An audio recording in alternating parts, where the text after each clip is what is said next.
Now?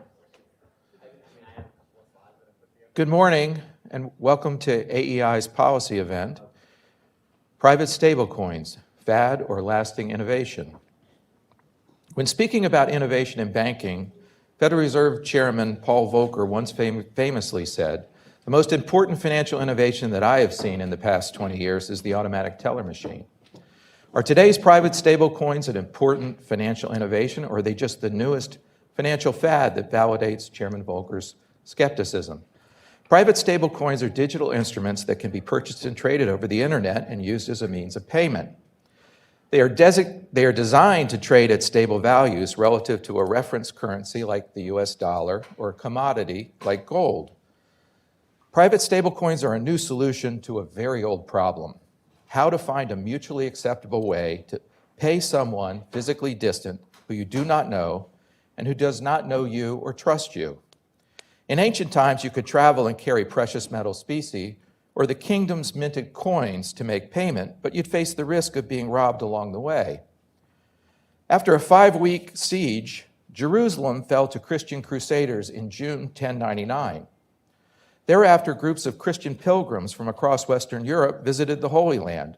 Many of them, however, were robbed and killed as they journeyed through Muslim-controlled territories.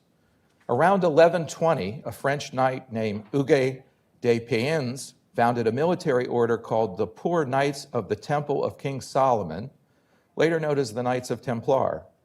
The Knights of Templar were warrior monks, bankers, pirates, and part of a religious order that reported directly to the Pope. They had headquarters on Jerusalem's sacred Temple Mount and pledged to protect Christians visitors to the city.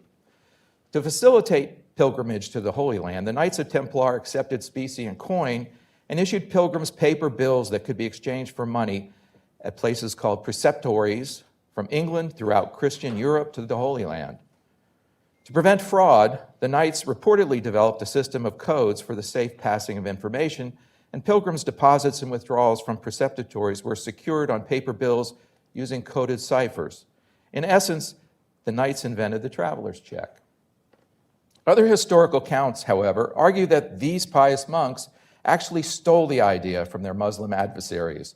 Proponents of this theory claim that a similar system existed in the 5th Abbasid Caliph, which would imply traveler's checks were in use from around the year 790. That's a long time ago. My guess is that the Muslims could have learned the practice from the Greeks or the Romans, who traveled extensively in earlier times, but I have not seen anything to confirm my conjecture. So is Paul Volcker's view of innovation in banking vindicated? So it would seem, at least in part. Private stablecoins look a lot like traveler's checks, which have been in use since at least the Crusades, maybe longer. The only thing new about private stablecoins is that you spend them over the internet.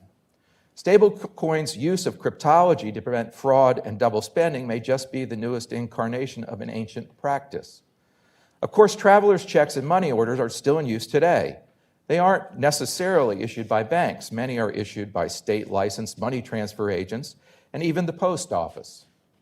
Some banks do issue traveler's checks or have done so in the past, but all banks issue similar instruments in the forms of letters of credit, bank cashier's check, prepaid or stored value cards, or even revolving credit cards. All of these are a means to solve the underlying problem of paying someone, perhaps at a distance, who you have no reason to know, who has no reason to know or trust you. Unlike private stablecoins, all of these products settle using the payment systems controlled and operated by banks. The real innovation private stablecoins bring is the new payment system that allows payments to be transferred completely outside the banking system. Private stablecoins clear and settle using a publicly distributed ledger where agents compete to earn rewards for processing stablecoin transactions. Should it develop and gain widespread public acceptance, this new payment system has the potential to facilitate new innovation transaction possibilities like smart contracts, smart payment contracts. One example of which is a digital letter of credit where funds are not transferred for payment until specific digitally verifiable conditions are satisfied, without the need for any human intervention. There are two competing forms of private stablecoins: stablecoins backed by a reserve pool of assets and algorithmic stablecoins. In a reserve dollar stablecoin, the dollar proceeds from a newly issued stablecoin are used to purchase an equivalent value of high-quality, short-term, liquid dollar-denominated assets held by the stablecoin sponsor as a reserve. Should the stablecoin trade below $1, the sponsor can liquidate reserve assets and purchase outstanding stablecoins from cryptocurrency exchanges and push the stablecoin market price back towards $1. Should the stablecoin trade above $1, the stablecoin sponsor can increase the supply of stablecoins and push downward pressure on the stablecoin's market price till it reaches $1. There are private dollar-linked stablecoins that hold cryptocurrencies as their reserve assets. These stablecoins need to maintain a reserve pool of cryptocurrency that have greater market value than the dollar value of stablecoins sold. Over-collateralization of the reserve pool is necessary because cryptocurrencies like Bitcoin have a dollar value that fluctuates daily, sometimes by very large amounts. At present, depending on where and how it is organized, there may be no regulation or authority that ensures that reserve-based private stablecoins maintain adequate reserves. So-called algorithmic stablecoins attempt to maintain parity with the dollar using arbitrage trading strategies that usually involve other cryptocurrencies. Algorithmic stablecoins typically are organized as decentralized autonomous organizations, or DAOs or DAOs.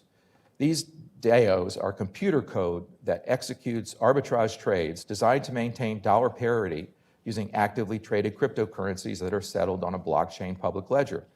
DAOs are virtual corporations. Their only asset is open source computer code. Algorithmic private stablecoins do not fit well into any regulatory framework because they are virtual organizations without a management, without financial statements, without a business address, and some argue they are Ponzi schemes masquerading as legitimate forms of payment. In Congress and the administration, it is fair to say there are competing views on private stablecoins. Some prominent Senate Democrats have been vocal in their opposition to private stablecoins. The Biden administration has voiced concern about the unregulated growth of stablecoins and proposed to regulate them as banks, imposing all the rules and regulations with which banks must comply. According to former FDIC Chairman Yana McWilliams, this approach would likely kill the viability of private stablecoins. A third approach, seemingly favored by congressional members on both sides of the aisle, is new legislation that would recognize private stablecoins as a legitimate payments mechanism. The recently released draft legislation, the Stablecoin Trust Act, would address the administration's concerns regarding the growth of private stablecoins by standardizing their legal and regulatory treatment, but not in the bank-centric way the administration envisions. The act would standardize the definition of payment stablecoin and codify alternative ways that private stablecoins could be issued. According to the act, a payment stablecoin must maintain a stable value relative to a fiat currency or basket of currencies, be convertible directly into a fiat currency by the issuer, be issued by a centralized entity, not pay interest, be widely used as a medium of exchange, and be recorded on a public distributed ledger. This act also clarifies that payment stablecoins would not be securities or investment funds and not subject to SEC jurisdiction. This definition for private stablecoin excludes many private stablecoins that are trading today. Algorithmic stablecoins without a central issuer, stablecoins linked to commodities, coins designed for specialized transactions, or those that cannot be readily redeemed by the issuer would not qualify as payment stablecoins. The act would recognize various legal entities or legal ways to issue payment stablecoins. These would include entities that hold a new national limit payment stablecoin issuer license, a state money transmitting business license, or a similar authorization by a state banking regulator or an insured depository institution.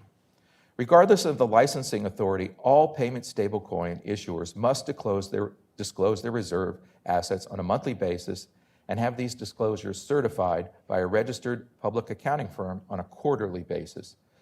National limited stablecoin issuer licenses, a new limited purpose national bank charter, will be administered by the Office of the Controller of the Currency.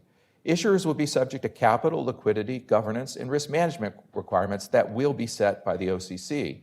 They must fully collateralize their stablecoins with high-quality liquid assets.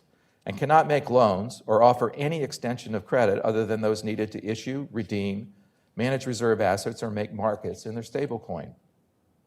Unlike the President's Working Group recommendation, payment stablecoin issuers could, but need not, be regulated as banks. Moreover, there is no requirement that payment stablecoins would have to have deposit insurance. Private stablecoins that pay interest could still be regulated as securities by the SEC, and the Act does nothing to clarify the legal and regulatory framework that applies to algorithmic or commodity-linked stablecoins. The Stablecoin Trust Act would legitimize fiat currency-linked private stablecoins by creating an explicit regulatory framework for payment stablecoins that includes a new limited-purpose national bank license regulated by the OCC. To its credit, the Act recognizes the value of regulatory competition by creating many alternative ways to become a licensed payment stablecoin issuer. However, this plurality of options may be an anathema given the administration's preference for a bank-centric regulatory framework.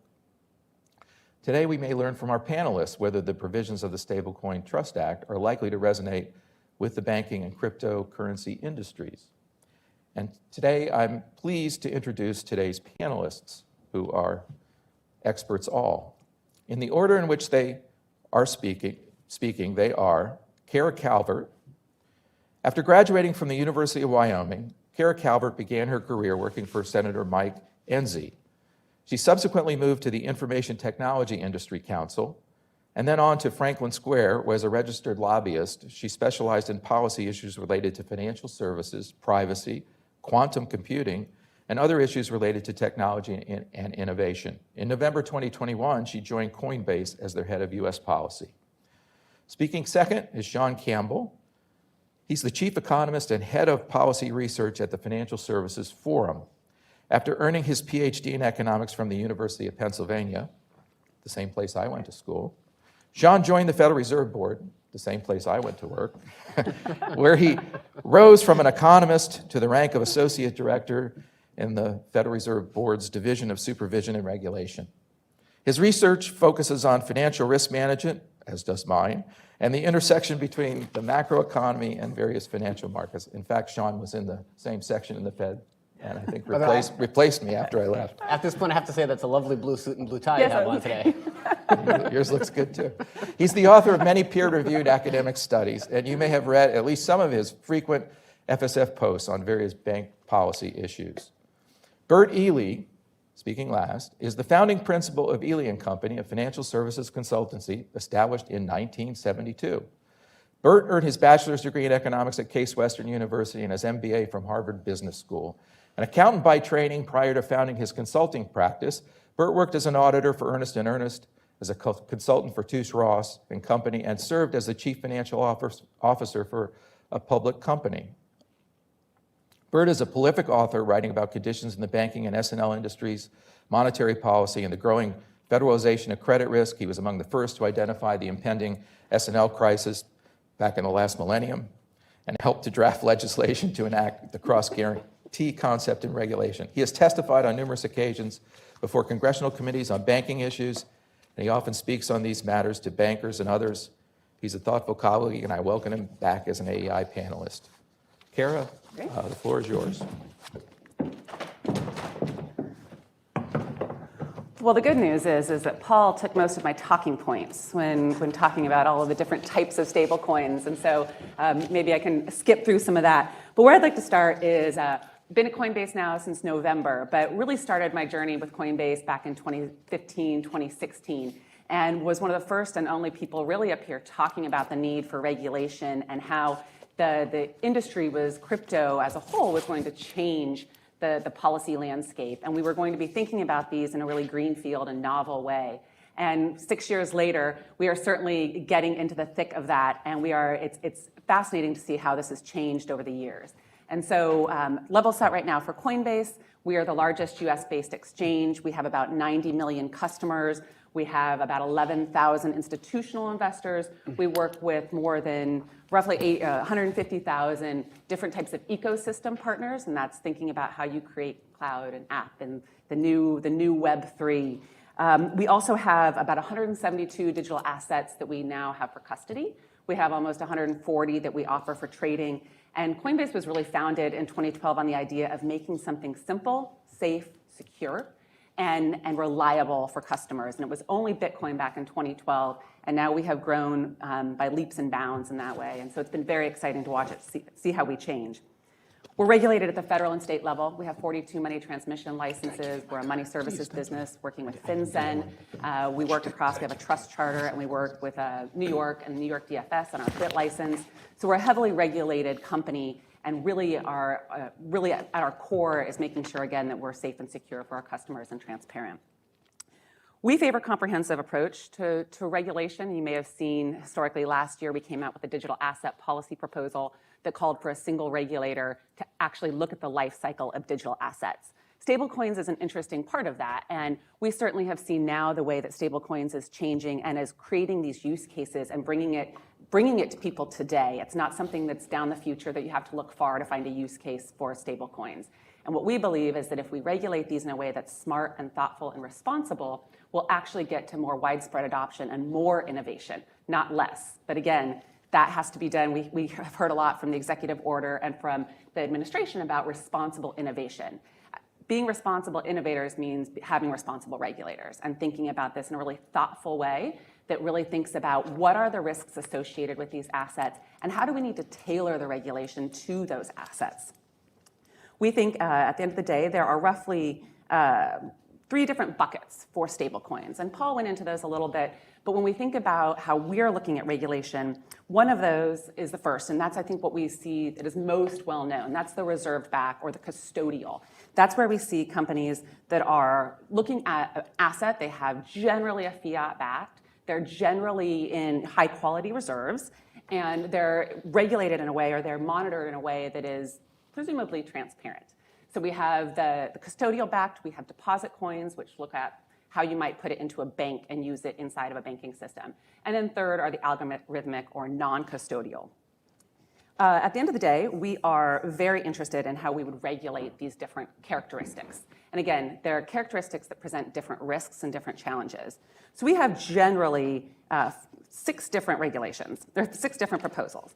One, and this is where I think it's very important that we've seen such good work by our bipartisan friends up on Capitol Hill, and I think that's one thing that we can't overstate, is that Republicans and Democrats are coming at this from 2 very different angles, and yet they're ending up in the same place, which is the idea of how do we create a regulatory framework that allows for innovation and allows us to do things like create economic freedom, bring this type of technology to new and different communities. How do we ensure things like remittances can move across borders? We have seen at Coinbase, we have a great program where we've been working across border with Mexico to see what the uptake is for remittances. We've seen thousands upon thousands of companies or individuals who are using stablecoins for this remittance program, and then they can actually go into a Walmart and they can actually get their payment. So a use case that's in effect today, and we want to make sure that that kind of innovation continues to prosper.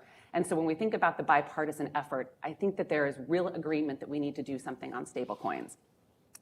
One of our first issues is we want to make sure that non-banks can actually issue stablecoins. And I think that it's really important as we think about the innovation, and banking certainly has its innovation inside of its sector, but I think there's pressure and their competition is good. And we want non-banks to be able, with appropriate regulation, to be able to issue stablecoins. Second, we want to think about how that backing of those assets, or how that backing looks. What are those assets? What are those reserves? They need to be high quality. They need to have highly liquid and low default risks. So what do we want to see in terms of the actual asset that's backing the stablecoin? And again, when we're thinking about this, generally we're thinking about fiat-backed stablecoins. So fiat-backed, asset-backed. The algorithmic, as Paul mentioned, presents some different challenges, but they're certainly innovative, and we need to find a regulatory path for them. Crypto-backed, same thing. We certainly need to find a way that we can regulate these in a way that's smart and allows for continued innovation. Third, we need to make sure that we have transparent documentation. So again, to the core of Coinbase is transparency and making sure that customers understand what they're buying and how it might react or how it might interact inside the market. So transparent documentation. Fourth is risk management. So this is AML, KYC. We need to make sure that we have illicit finance covered and that people are doing the appropriate work there. Also, things like operational resilience standards are really important.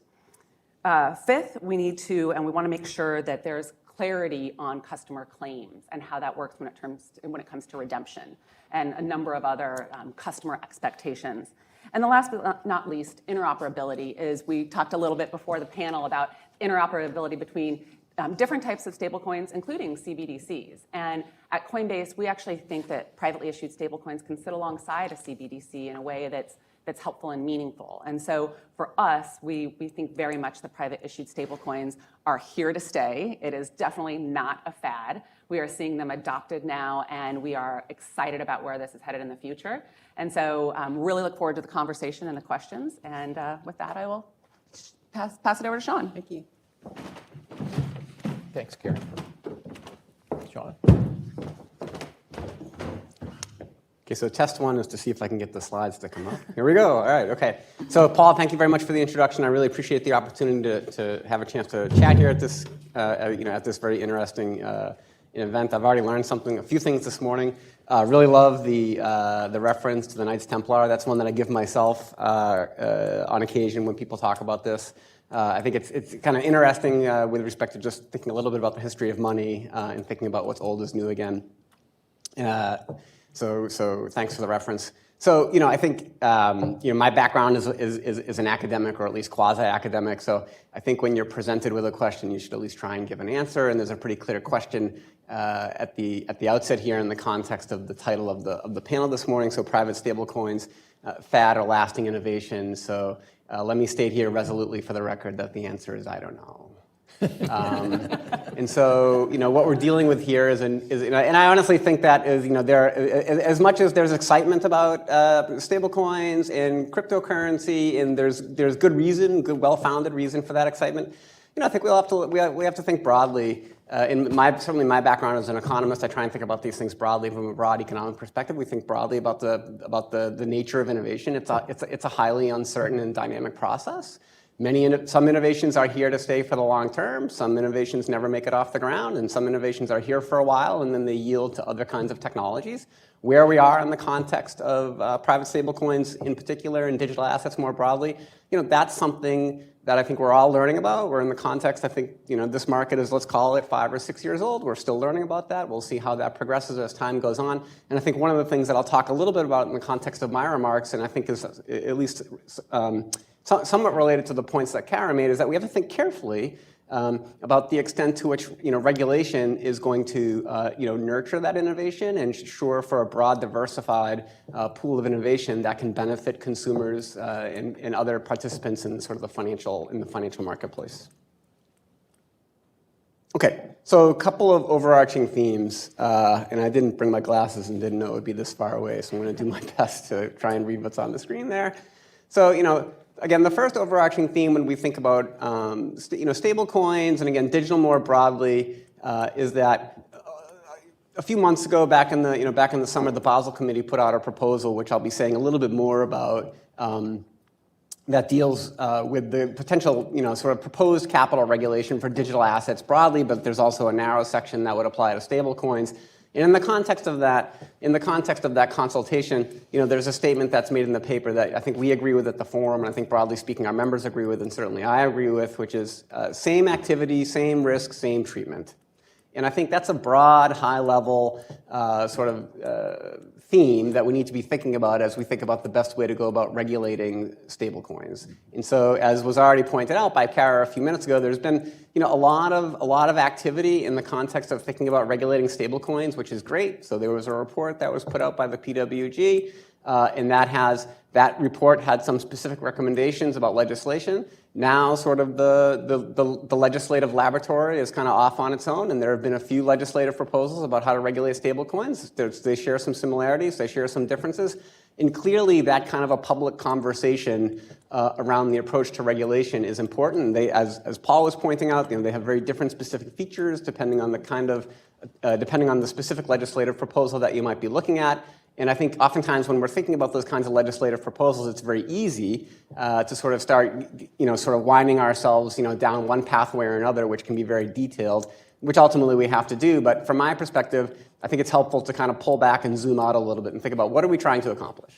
And I think what we're trying to accomplish is we're trying to think about how can we have a robust financial system that works for all and is appropriately regulated so that risks are covered in the financial system in a comprehensive way. And in order to do that, I think this basic theme of same activity, same risk, same treatment makes a lot of sense. And if you're looking at a particular piece of legislation, if you're looking at a particular regulatory proposal, if you go through that and you do all the good work of putting on the green eye shade and thinking through the specific details, if then at the end you come back and you ask, to what extent are sort of like activities being regulated in a like manner, and to what extent are those regulations covering the most important salient risks that we need to be concerned about from a safety and soundness perspective or from a financial stability perspective? I think that's kind of a path to sort of getting to the right answer ultimately. So banks and stablecoins, and more broadly banks and digital assets. Again, just a couple of things that I want to point out. All of these things I should say are contained in our comment letter with respect to this Basel Committee capital proposal. So anybody who's interested could go and download the whole thing and read the whole paper. But I'll say a couple of broad points, and I'll have a couple of more narrow points that I'll make about some specifics as they relate to stablecoins. So again, sort of broadly. So and here I'm really struggling because my eyesight is really not very good. But okay, so banks, I think this is banks and transparency. So, sort of allowing banks to participate in the market for stablecoins and in the stablecoin ecosystem is going to allow for transparency. And I think has already been alluded to, transparency is really important in any financial market. Banks are among the most sort of transparently regulated financial institutions in the United States. If you think about their voluminous reporting requirements, what's available on a quarterly basis with respect to their financial conditions, with respect to their holdings, with respect to the way that they're regulated, that kind of transparency has bred and continues to breed a lot of confidence in the financial system around banks. And I think that kind of confidence can be contagious. And so to the extent that we have broad participation from the banking sector, that's likely going to improve transparency and going to redound to the benefit of the marketplace and consumers and everybody else. Second point is... market fragmentation. Yes, so market fragmentation. So again, I think we have to think about the financial system that we have, and the point of stablecoins is, again, it's a really interesting financial innovation that we're thinking about currently. And it is, in some sense, new to the stage of the financial system. And so the question that we have to ask ourselves is, how does that fit within the broader financial ecosystem? And I think what we want is we want a well-diversified and robust financial system where all the major aspects of the financial system are working together towards a common goal of a better diversified and more stable financial system. And what we certainly don't want is balkanization. So in places where you get situations in which banks are restricted in their ability to participate in certain markets. You can get market fragmentation. Those kinds of market fragmentation are well known to breed market illiquidity and other sources of market inefficiency that, generally speaking, don't benefit the economy, don't benefit consumers. One example that comes to mind that I was reading about, or just kind of rereading about this morning in the foreign exchange market, is a really well-known one on which there's a lot of published research. So foreign exchange markets, and again, to the extent that we're talking about stablecoins, and stablecoins are a kind of money. So foreign exchange it's not the same, but it's sort of in the general universe, you might say. There were some regulations that were put in place in the past 15 years on banks that had significant impacts on their ability basically to engage in foreign exchange markets, whether it be through certain capital regulations or certain liquidity regulations. And published research has found that certain aspects of those foreign currency markets have suffered in the sense that arbitrage relationships that are supposed to hold in foreign exchange markets, such as covered interest parity, things that in principle should hold down to the basis point, don't hold as much as one might believe, and there are significant and measurable deviations from those arbitrage relationships. And those deviations are important because they inject uncertainty and inject additional volatility into currency markets, which, as most people know, currency markets are among the most volatile markets amongst financial markets writ large. And so that additional sort of uncertainty that results is not helpful. And these researchers have shown that at least part of that lack of sort of the ability of these arbitrage relationships to hold in real time is due to the fact that banks have a hard time deploying risk capital into currency markets to take the other side of these arbitrage positions and keep markets in line. So it's really important, generally speaking, in financial markets for banks and bank holding companies to basically play their traditional role as financial intermediaries. And then, let's see. Risk management practices. Yeah, so risk management, again, Kara talked about this. Look, obviously risk management is a bedrock foundational sort of touchstone of sort of financial markets, especially when we're thinking about breeding new financial instruments that maybe haven't existed before or haven't existed in quite the same form before. And the banking system is sort of a repository of a wealth of experience and knowledge on risk management, and we want to make sure that the rest of the financial system and market participants can benefit from that risk management expertise. And banks have a lot of expertise in that area, and we think allowing banks to participate in the stable coin market either as intermediaries or as issuers will help others basically kind of learn about the sort of risk management acumen that banks have across a variety of financial markets, which can certainly be well applied to the context of stable coins. And then reduce volatility. Yeah, so reduce volatility is a similar point. So again, when you have broader, robust participation, this is not only true amongst banks, but I'm kind of focusing on banks in the context of my remarks. When you have broader participation across the financial markets that allow many, many eyes to be watching the same the same asset, that breeds lower volatility, because when things get out of line, people can get into the market and they can take the other side to make those things that are perceived to be out of line come back into line. And again, that benefits anybody who would be holding an asset. So in the context of a stablecoin, you want that stablecoin. I'm thinking about the relatively narrow kind of stablecoins, the sort of first-level stablecoins, where you're thinking about something that's backed, say, by a fiat currency, maybe very high quality, high liquid, short-dated government securities. You really think that stablecoin should be sort of moving in tandem with the fiat currency, just pegged at one, pegged at one, pegged at one. Well, there will be market microstructure and other technical factors that from time to time take it away from one. You can see that in a variety of markets where things you would think would never trade any differently from a dollar, but indeed at certain points and at certain times they do for a variety of technical factors and technical reasons in a very complex financial system that we have.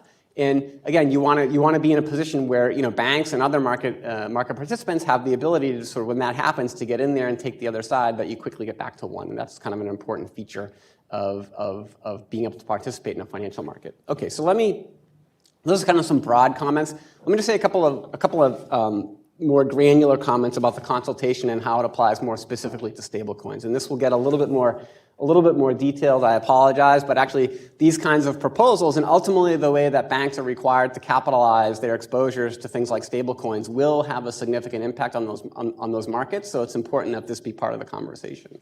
So capital. So how should we think about capitalizing stablecoins? So in the context of this Basel proposal, there are basically two kinds of stablecoins. There are your Group 1 stablecoins and your Group 2 stablecoins. Group 1 stablecoins have a capital regulation which effectively says you do a look-through approach. So you look at the assets that are backing the digital asset or the stablecoin, and then you basically capitalize the instrument as though you would capitalize the underlying assets, and that makes a lot of sense.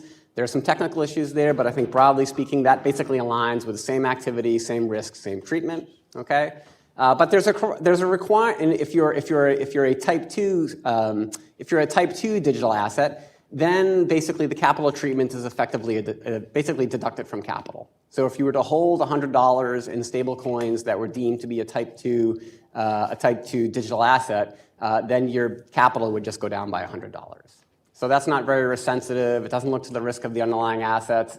It's basically an outright impediment basically to holding that asset and intermediating that asset, because the capital cost would be so high as to make it uneconomic in almost all circumstances. So there's a big cliff effect between being a type 1 asset and a type 2 asset. The requirement for something like stablecoins is that the stablecoin has to maintain, a sort of a behavior, an asset behavior or a price behavior that's very close to basically the peg, which would be $1. And if it ever deviates by 10 basis points from that peg more than 3 times, then it's basically immediately voted off the island and becomes a type 2 digital asset and would be subject to this deduction treatment.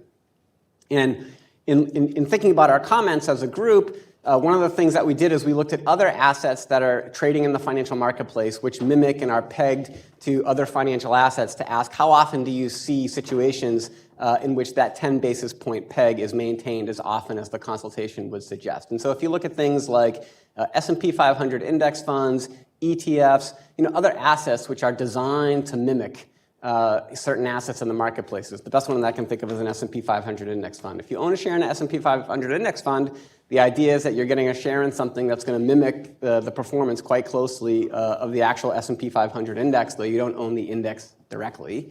Well, if you look at those funds, 10 basis point peg is actually very, very, very hard to maintain all the time.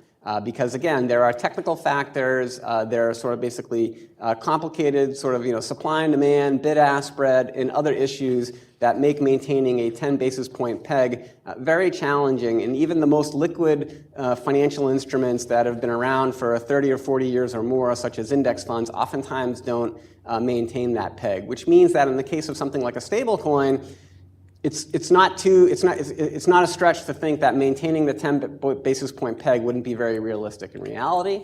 And there's nothing inviolate or sacred about 10 basis points. Yes, 10 is a round number, but that itself is not necessarily a good reason for choosing 10 basis points. We've done some analysis, and I think our view is something like a 25 basis point peg would be consistent with stability and safety and soundness, and would allow a range of financial assets such as S&P 500 index funds and other things that are commonly traded would comply with that 25 basis point peg, and would allow stablecoins basically to, largely speaking, be classified as Group 1 crypto assets, which would then attract a sort of reasonable capital treatment. So that's the specific proposal that we have in our comment letter. And then the second point goes to collateral. And we already talked about the fact that stablecoins are another kind of private money in some sense. Well, one of the things that private money serves as collateral to back financial transactions, and that's actually a very important feature of money in near money assets, whether they be U.S. Treasury bonds or other things potentially like stablecoins. And one of the things that we think is important to ensure that stablecoins, private stablecoins, again, get off the ground and can reach their full potential is that they be allowed to be used as collateral as well in the backing of financial transactions. If they meet the criteria to be a Group 1 crypto asset, high quality backed assets, very little price volatility, then there's no reason that those things shouldn't be used as collateral to back transactions in the same way that high quality government bonds, for example, would be allowed to be used to back transactions as collateral and have similar kinds of basically similar kinds of sort of high quality features. So those are some of my specific comments on stablecoins. I guess I'll take my seat. I'll hand the presentation over to Bert, who I think is going to speak now, and look forward to the conversation to follow. Thanks, Sean. Bert.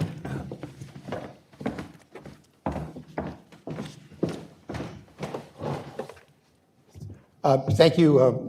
I have my slides. I think the clicker and you hit the green button maybe. Okay. There you go. There we go. All right, good. Thank you. First of all, I very much appreciate the opportunity to be with you today to talk about what is obviously a very interesting topic. And I think we're particularly after I finish talking, you'll see that there's really quite a wide range of views about stablecoins.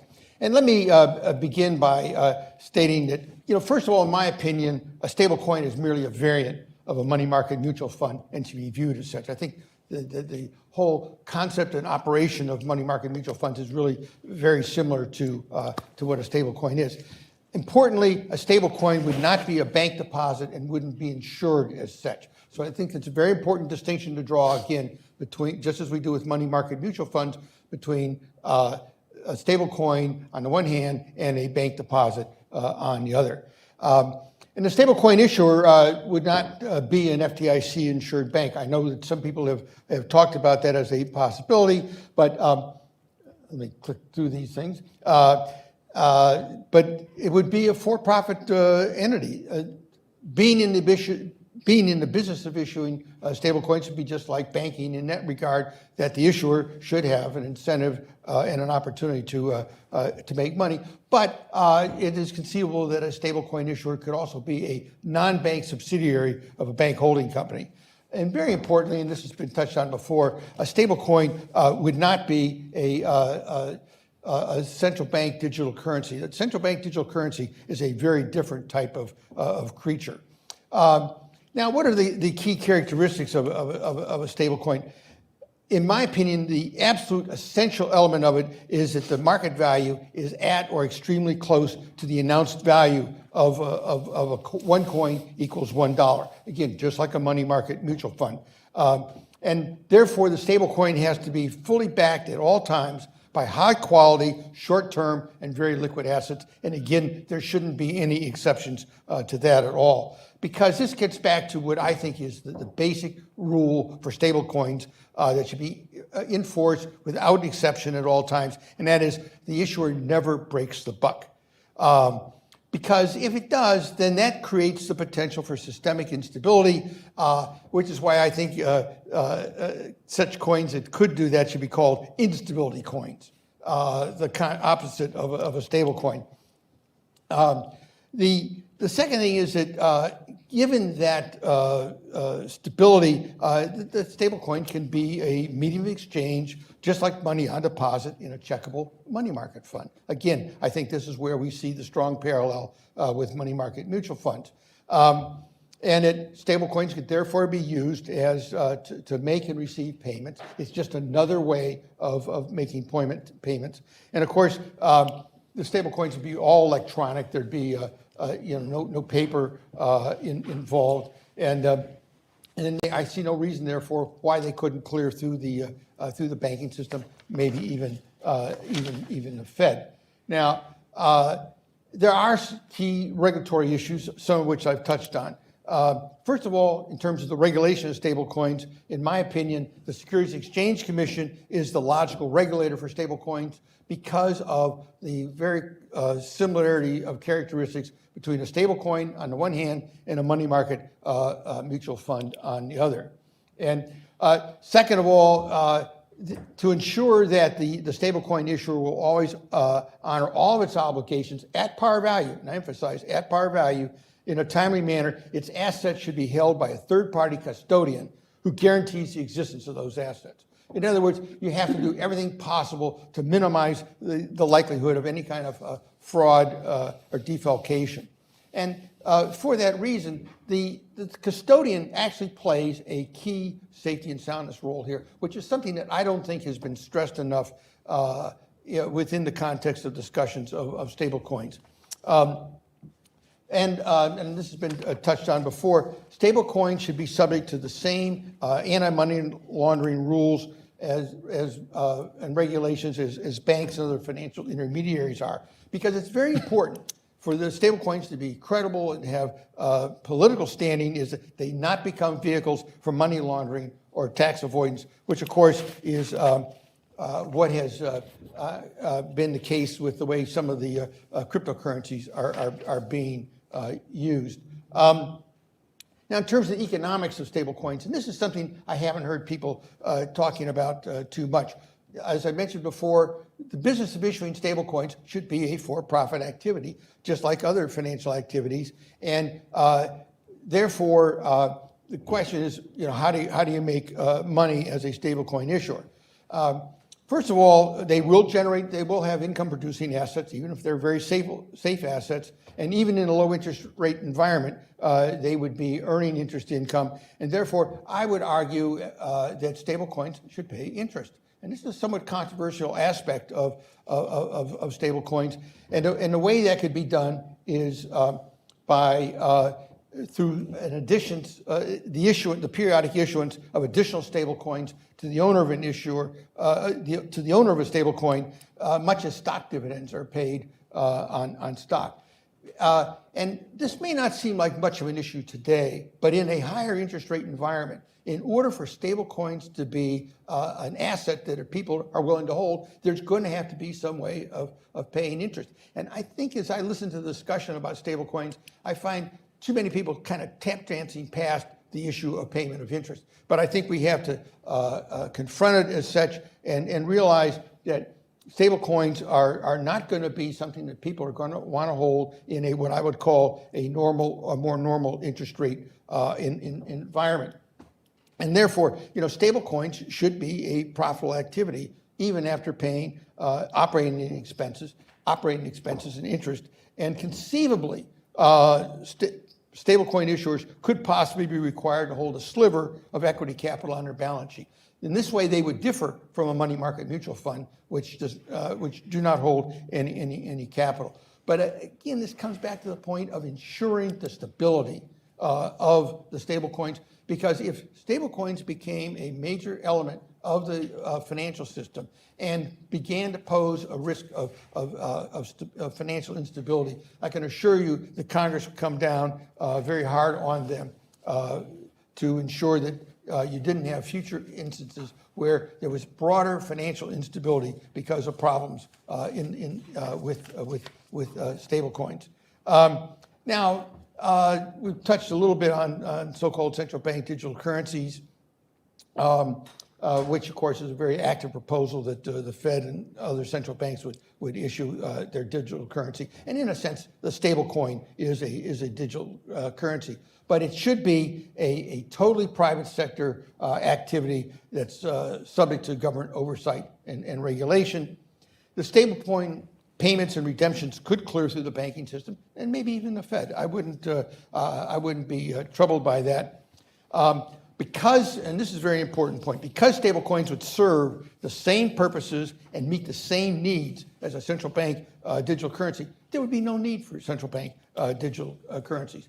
And this is something I think that is a very important point to make, because central bank digital currencies have a major negative aspect to them, and that is that they would shift financing away from the private sector, away from banks and other financial firms, and directly into the federal government through the Federal Reserve. And I don't think we really do want to see that in this country. So let me close by talking about whether or not stablecoins have a future in the United States. I think that's still an open question, but I think that, first of all, that they will not have a future unless the appropriate safeguards, specifically not breaking the buck, are put in place, and to ensure that they do not cause financial instability. Because if they would cause financial instability, they would be major efforts to regulate them much more extensively.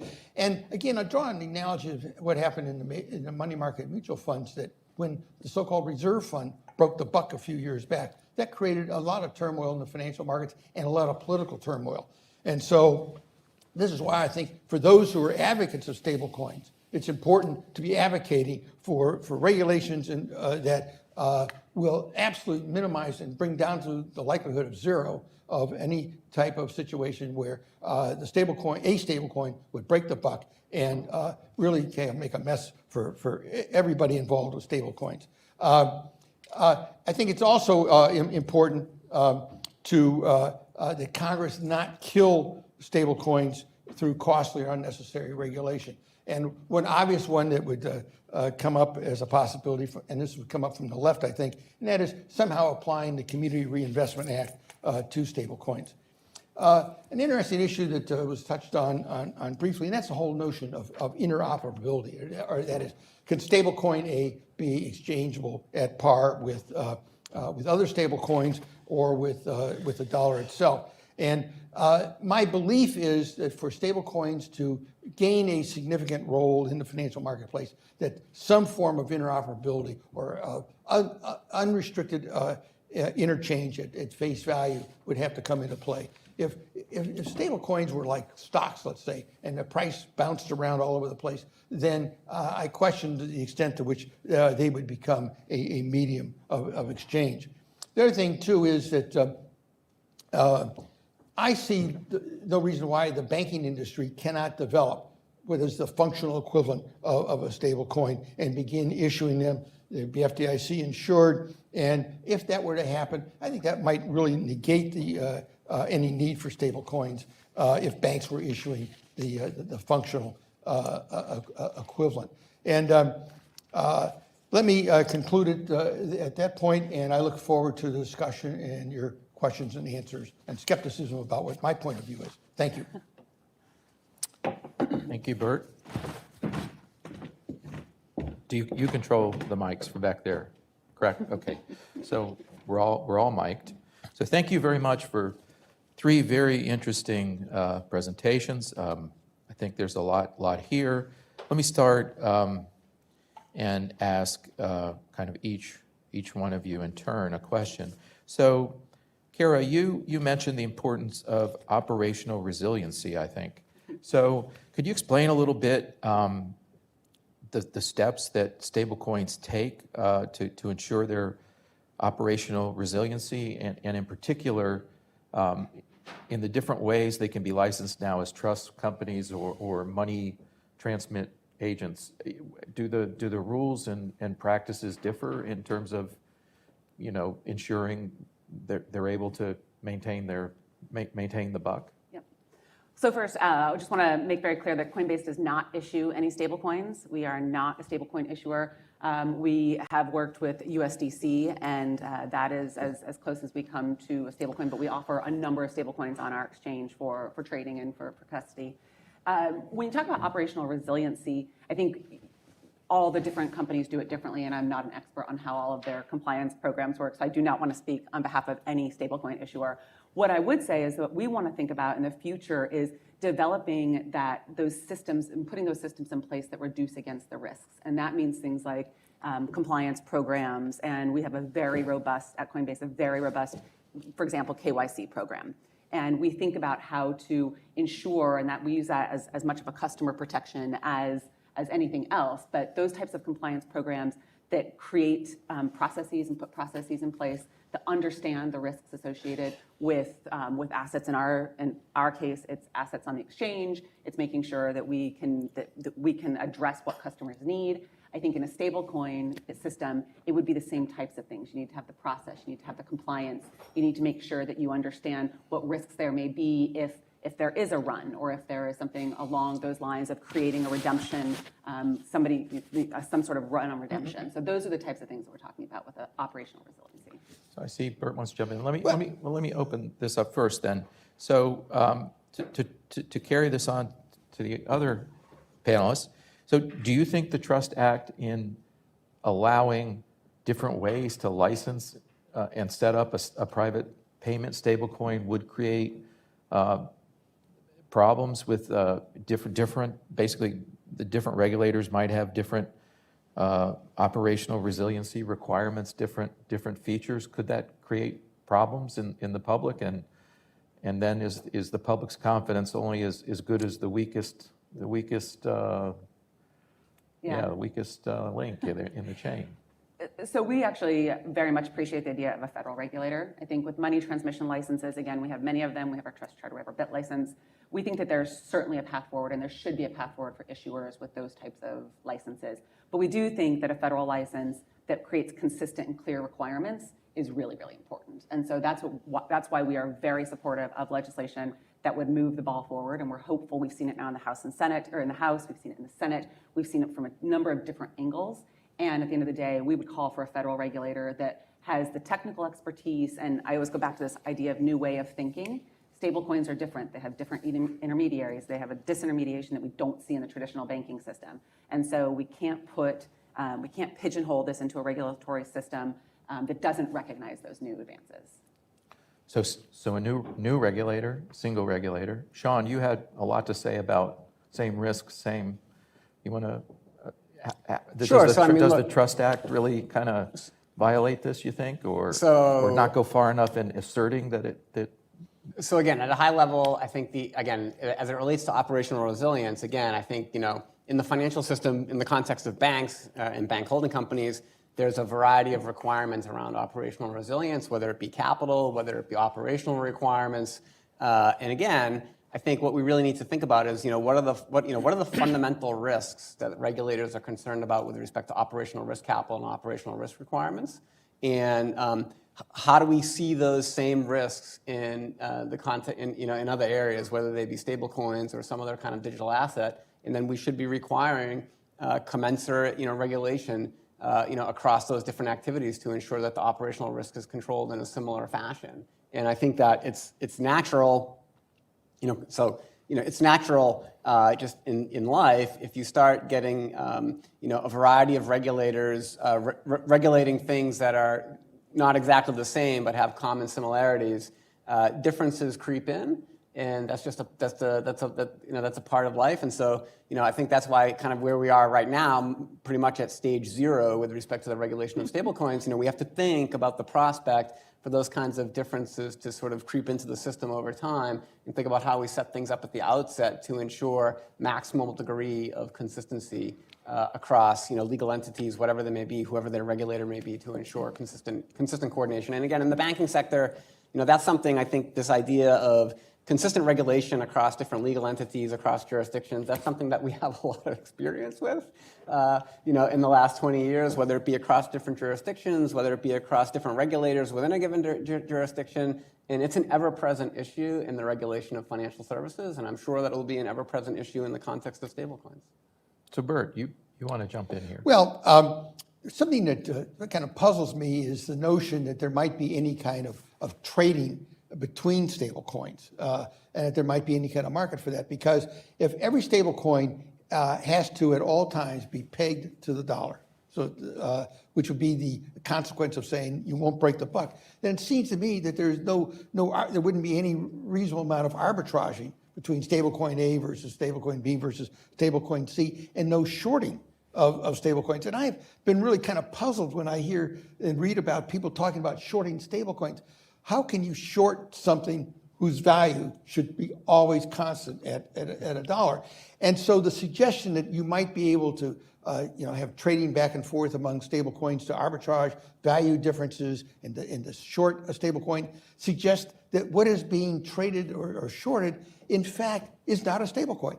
Because a stablecoin, by definition, has to always equal, without question and with no variation, a dollar. And so that's why I say I continue to be troubled by this idea of shorting and trading back and forth among stablecoins. So I guess my reaction to that is I see your point, but if you ask the question, what is the financial asset that maintains a peg with the US dollar of $1 at all times, the answer is simple: the US dollar.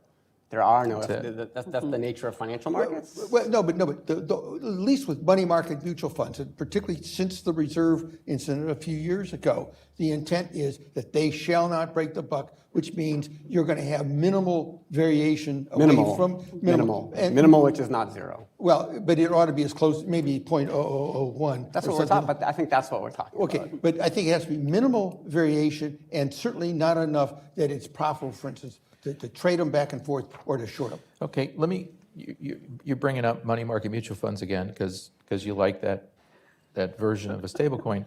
Let me drill down a little bit into that, Bert. So most stablecoins, the owner of a stablecoin, my understanding is they actually don't have any kind of claim on the assets in the reserve, whereas a money market mutual fund, the owners of the money market mutual fund are the equity owners in the fund. So this kind of means that stablecoins really aren't money market mutual funds. I mean, you don't have a claim. So I assume that you'd want to add that to the Trust Act. Yes. So for you to get to where you want to be, but then the question, if it's just an SEC regulation, you would just have the SEC regulate them as mutual funds. But today, most stablecoins don't redeem stablecoins directly, or if they do, it's a huge minimum amount to do it. What you do is you sell them on an exchange. That makes them look a lot more like an exchange-traded fund than a money market fund. So, I mean, they look like a lot of things, and they have a lot of similarities to things, but I think we have to be a little bit careful here. And then you wanted them to be insured deposits at the end of your talk. Yes, you thought banks could, that's what my notes say anyway. So, I mean, banks do issue money market accounts that are insured.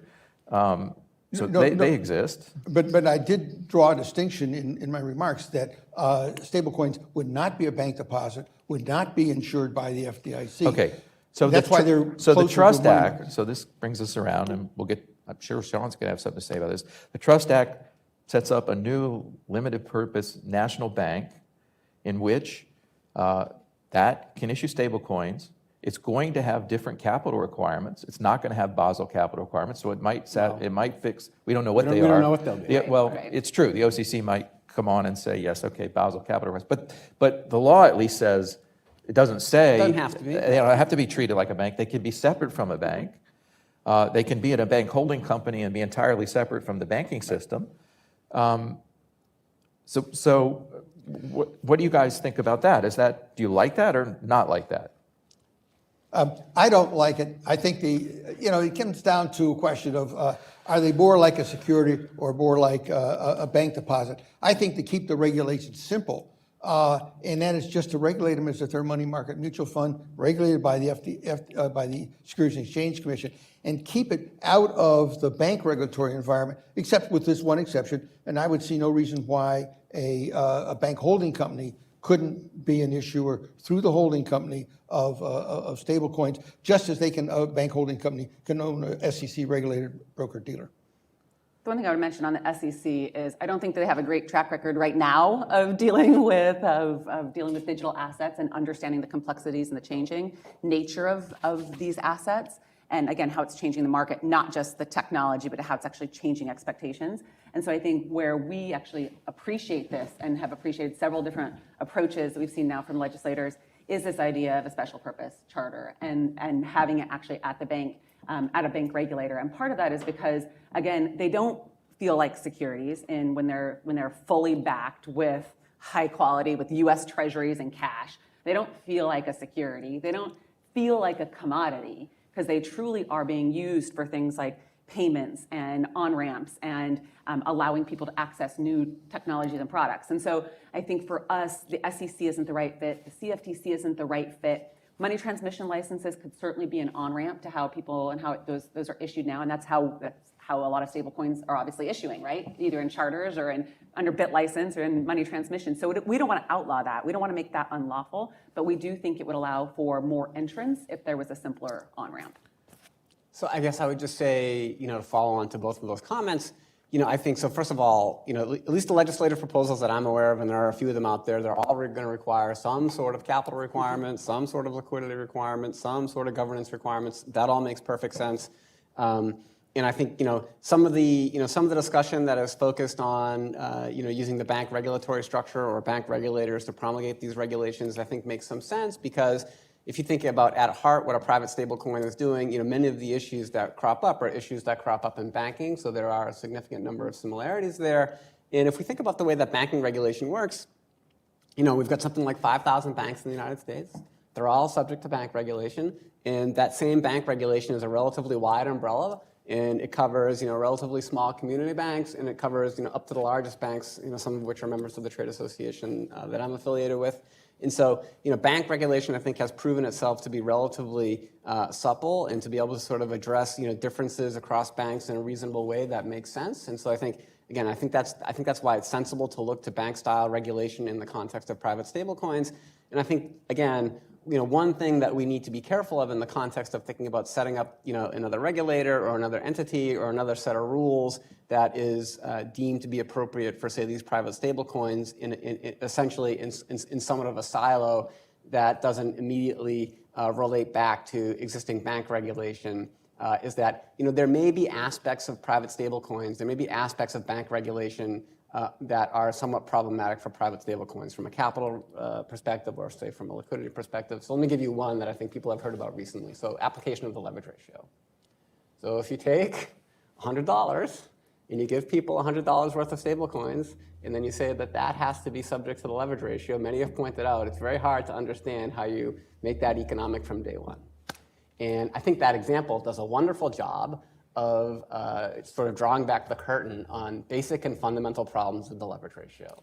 It's not clear that you need to hold 8 or 10 or 12% capital against cash. Now, what I think would be problematic would be a situation in which the capital requirements that come out for stablecoins address that problem in the context of stablecoins, but yet that problem remains unaddressed in the banking system. And that's exactly the kind of differential application of regulation that I think we need to be thinking about in a holistic way when we think about how we regulate stablecoins. Point taken. So here's an interesting, at least to me, to a banking regulation geek, it's interesting. So most of us of a certain vintage, maybe beyond a certain vintage, younger than a certain vintage, don't remember American Express traveler's checks. You used them, you went on vacation, you got them. Now, once upon a time, I worked at the FDIC and I did risk model exams, and American Express is regulated by the FDIC. Went up Federal Express. Never looked at traveler's checks, always looked at their credit risk models. I went to the bank examination manual of the FDIC and I searched for traveler's checks. It does not appear anywhere in the bank examination manual. Traveler's checks apparently are treated in the commercial code like a letter of credit. So you go to the counter, and a letter of credit is a bank says it will make a payment to somebody, whoever satisfies the terms of a contract. And the terms of a traveler's check are, you go to the teller, you sign your name on the top of the check in front of the teller, and then when you go to the merchant, you're supposed to sign your name in front of the merchant, and the merchant's supposed to see that the signatures match, and if the signatures match, the issuing organization is supposed to honor the traveler's checks. Now, traveler's checks, as far as I can tell, are not insured. If American Express were to fail, I assume you're a general creditor. I couldn't find this, and it's not like I haven't been doing banking regulation for a long time now. So, but and I don't know if they're issued. I couldn't find it in their financial statements. Was it in the Centurion Bank, which of course American Express has a bank, or is it in the bigger financial organization? So, and I think that's pretty interesting that we think, and it's in the money supply. It's counted in M1. It's part of M1. Money orders are the same way. Traveler's checks and money orders clear by the merchant taking them to the Federal Reserve, and they clear through the system as a check. The post office issues money orders. If you're a merchant and you take a money order, it works the same way as a traveler's check. It might as well be called a traveler's check. It's called a money order. And if you get one at the post office, you take it to your bank, and the bank sends it through the check processing account, and it goes to a sub-account of the Treasury, who maintains the account for the Postal Service, which you may or may not know. And it may be very sad commentary on my life that I spent enough time to figure out how they cleared and settled. So there are these instruments out there that really, stablecoins just do the same thing over the internet with some sort of blockchain mechanism or all. So these things do exist. We never kind of worried about traveler's checks going off the rails and getting too many of them, or money orders. Are they a big thing? Way too many money orders out there. What happens if those money order people have a run on their money orders? I mean, what happens if private stable coins really just end up being a substitute for that? And the banking system payment systems become efficient enough that it isn't an issue. If you want to transit money, maybe you decide to use a private stablecoin, or maybe you use a bank. Maybe over time. Are we blowing this all up out of proportion, or what? Maybe we do need a single regulator. But I mean, there are all these kind of, for regulatory geeks, there's these fascinating pieces that it's all over the place that you can find things that look just like them. Okay, Bert, go ahead. Well, not only American Express, of course, was the premier issuer of traveler's checks, but Thomas Cook did it first. Thomas Cook in the 1800s. But also Citibank. The Knights of the Templar. Citibank, it may still issue traveler's checks. Bank of America, Citibank, Bank of America had a big traveler's check business, but they don't anymore. It's, to me, the analogy, it's a close analogy between traveler's checks and stablecoins, except I think stablecoins should be authorized to pay interest. But the key there was with traveler's checks is you never had, at least I never had any question about the fact that they held their par value. That if I had a $20 traveler's check and turned it in, I would get $20 back. And this again, I think, comes back to the very word stable. What do we mean by stable? And stable means you don't break the buck. And I think that has to be the center point of how it's regulated. That's a matter of public trust, right? They took it because they thought it was worth $1, but you did have to pay a discount to clear it through the system and all that kind of stuff, just like you do with any instrument. Yeah. I would just add that I think we may be, in some instances, I don't want to say overreacting, but I certainly think that the regulation is needed. But I think what we're losing sight of a bit is the benefits, that it's not going to just be transmitting for a dollar for dollar, right? It's actually the on-ramp to Web3. And that's what's happening now, is that our economics are going to change when we get into an economy that has distributed ledger technology that is really changing the way we transmit value.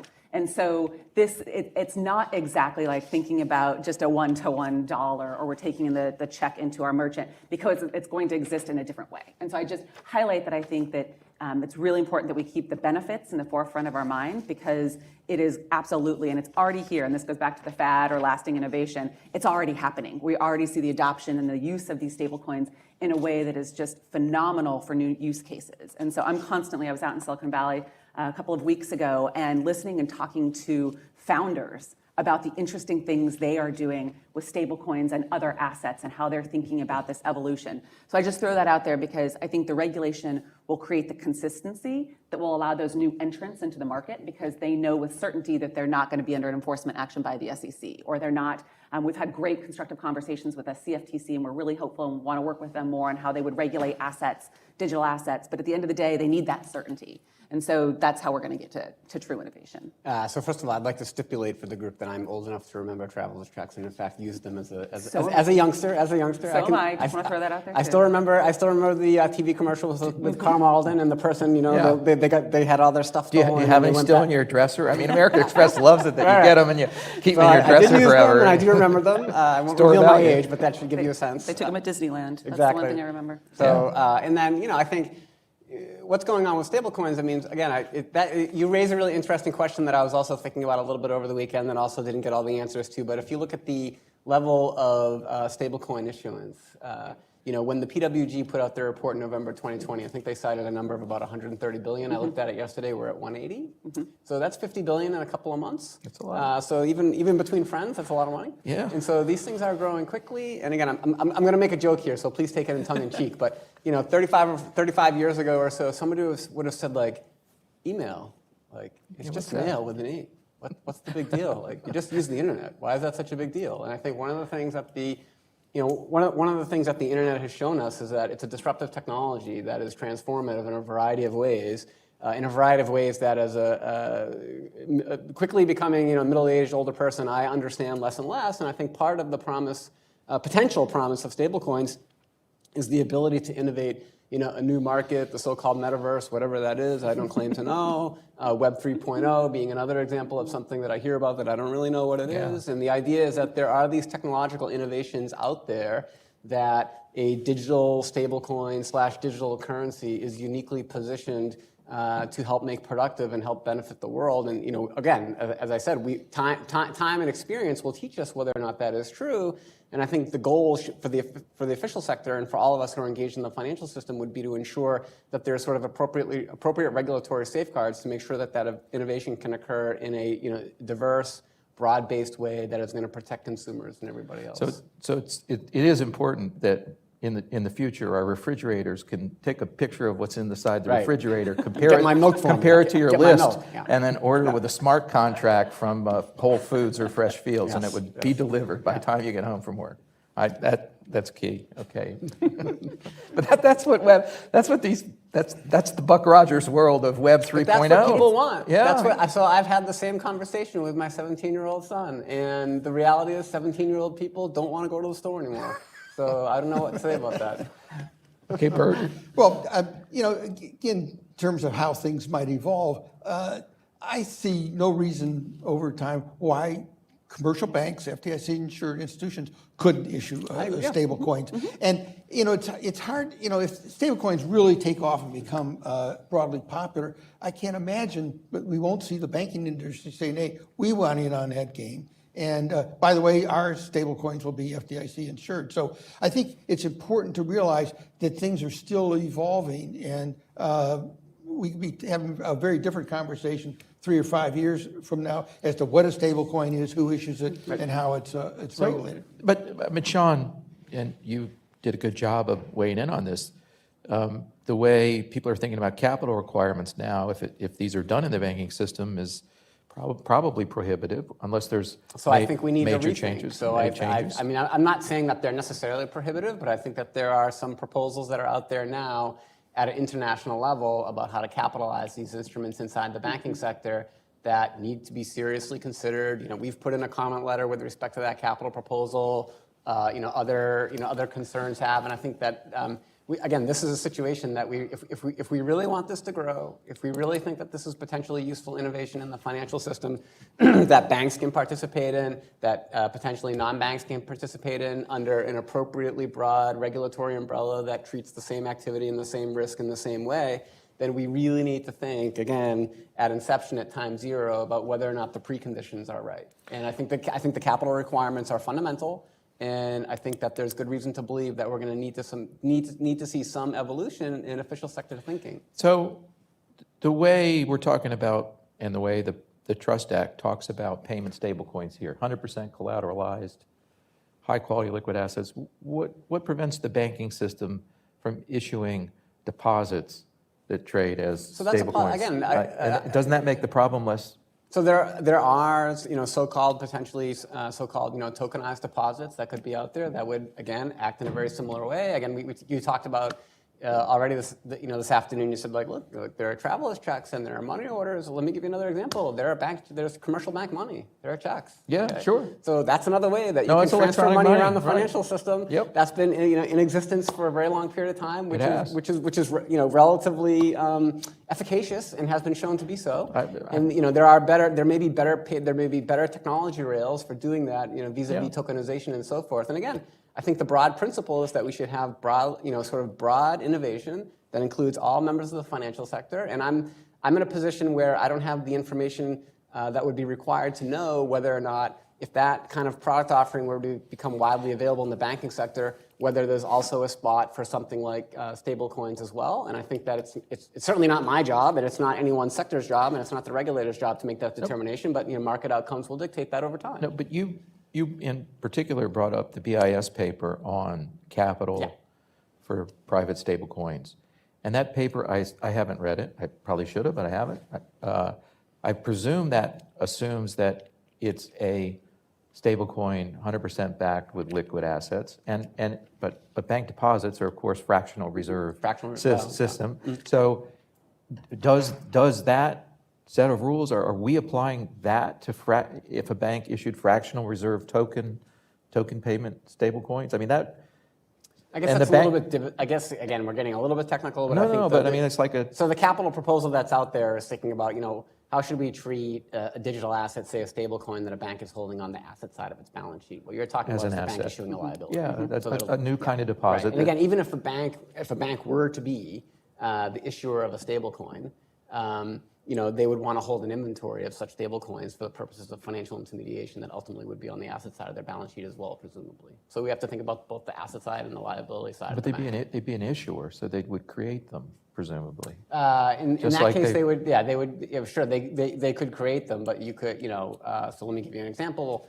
A bank issues debt, but that bank often market makes its own debt. But a bank, demand deposits. It makes a loan. It gives you the bank check, and it creates money, right? But I think the stablecoin would be viewed as an asset a little bit closer to the way that you might view a debt instrument. Bert, do you have a view on this? Well, no. A stablecoin issued by a bank would be a liability of the bank, not an asset. And as I look at thinking about this, I increasingly see no reason why banks couldn't issue stablecoins, and it would be on their books as a liability, as a different kind of deposit account. I think we're talking past each other a little bit. So they could, in principle, they could issue stablecoins, and the PWG report indeed suggests that they should be the sole issuer of stablecoins, and that's a point that is currently being discussed in the context of legislative proposals. So I agree with you that banks, large banks, could indeed be issuers of stablecoins, but again, that's not to say that they necessarily need to be the unique and only issuers. Well, no, and I think your point is well taken. But what would be interesting is if banks could issue, had the regulatory authority to issue stablecoins, we would then kind of have a horse race underway as to which type of issuer would come to be the dominant issuer. Sure. And I think that's the type of competition that we ought to have, with the proviso, at least to me is a very important proviso, and that is that whoever the issuer is, that they always guarantee the par value, that it's a dollar without exception, which of course is the way it is with the bank deposit. So I think it'd be an interesting competition to see. And so a question I would raise is, what are the bank regulators doing, and particularly the Fed, in terms of thinking about bank issuance of stablecoins? And I don't have the slightest idea. So I think one of the issues here, and you've touched a little bit on it, is the risks associated with something like a fractional reserve versus a fully backed, fully collateralized reserve. And those are two different things. And I think where you're getting to, right, is this idea: if you have something that's fully backed, fully reserved, and then you have a capital requirement on top of it, right, that's a challenging situation for banks. I think for non-banks, the idea of if you're fully collateralized and you're holding it in an FDIC insured depository institution, that is You're holding your collateral assets. You're holding your collateral assets, in a trust bank. Exactly, in a trust. And so I think that we really have to think about, again, what those asset requirements are, because that's what mitigates the risks, I think, at the end of the day, and some of the needs for additional capital requirements. But in essence, the private sector, if you have no insurance, no government insurance, no access to the Federal Reserve discount window, you build public trust by backing everything with very high quality assets, and you're very transparent about it, and you keep it that way. Whereas in the banking system, if you have a reserve asset, you build trust because it's in a regulated banking system with deposit insurance, and of course with capital, with liquidity. Yeah, those are all the costs that comes along, but that the bank, can profit from the fact it can issue way more stable coins than, a fractional reserve system. It can grow the money supply quicker. It has, but it pays for that trust with capital requirements, regulators, multiple regulators, stress tests, living wills, all that panoply of stuff that employed you and I for a long time in the Federal Reserve. And we'll continue to employ people at the Federal Reserve for Paul, time immemorial. An interesting question to ponder, and that is, if the proposal became serious that banks could issue stable coins, who would oppose They can it? issue stable. We keep saying that. They can. I don't think there's anything that prevents me. No, well, But they haven't yet. no, but Which is well, the big In question. principle, they can. I think Wait, JP Morgan wait. actually did issue one experimental thing. I think they did. But I don't think they have the regulatory framework yet in place. That's In other words, right. That's Okay. being currently put together with all these proposals that are. Okay, so let us say that a serious regulation is put out there to deal with all the mechanics of banks issuing stablecoins. A question that would come to mind is, who would oppose that, and if so, why? So to my knowledge, I don't think there are people who directly oppose banks being issuers of stablecoins, at least as Yeah, far but as I'm aware. if banks were going to become the primary issuer of stablecoins, they're going to be losers along the way. So my question is who are the potential losers, and who would then start concocting reasons as to why banks shouldn't issue stablecoins? Well, I think I'm not sure anybody is saying that banks shouldn't be able to regulate or to issue stablecoins. At least in my experience with the policymakers, both on Capitol Hill and the administration, I think it actually trends the other way. Right. The banks should be the only ones to issue the stablecoins. So, in particular, the November PWG report Right. would suggest that banks, IDIs, would be the only they would have issuers. Right. only issuers. Right. So and the of course, question- that the only is- issuers right. is the problem. They'd be the only one. Right. Yeah. And I think that's actually, that would be a challenge because, as you said, to date, we haven't actually seen any bank issue stablecoins, really. And so, I think somebody had the market cap up there earlier of, the 5, or I guess it was just your general basis points. But when you look at how quickly the market cap is growing for these different stablecoins, it's growing quickly. But 5 of them have about 95% of the market cap right now.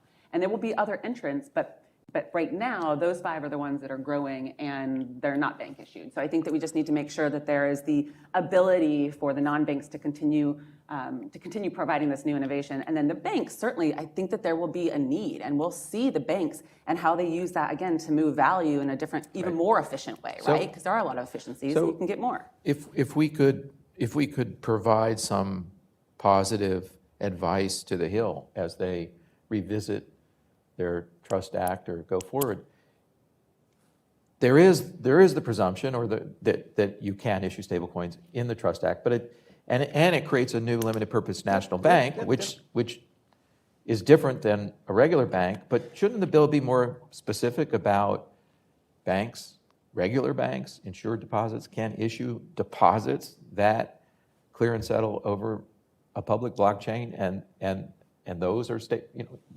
normal fractional reserve banking.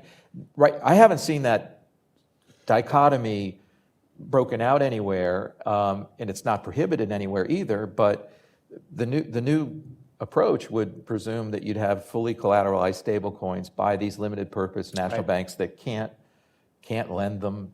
All they can do is make a market in them. They would be stablecoins. Again, I think there's a technical distinction to be made between a stablecoin and a bank deposit. They're different. I agree that there's some degree of substitutability between those things, and they can serve similar functions. But at least my basic understanding is that the stablecoin legislative proposals that are out there, define these payment stablecoins, and they're basically defined and identified to be, sort of an animal in the forest that's just different from a deposit. I know, but is that too narrow? Are we missing the point? So again, the advice that you asked a great question. The advice that I would give is that as you're thinking about the appropriate kind of regulation in this narrow context, is that you really need to be thinking about that in the context of the broader ecosystem, and to ensure that the incentives are aligned in a way that allows appropriately for broad, diversified participation, and that we're not basically creating any cracks or fissures in regulation that ought not to be there. And again, I think this discussion today has been it's been really great. It's very wide ranging. But again, I think this need for sort of a broad participation in this financial marketplace. I mean, banks should be involved. Non-banks, should be involved. But it's sort of a theme of ours at the forum that we've been talking about for quite a while is that we can't think about banks and non-banks in silos that are isolated from each other. We really need to think about the entire ecosystem.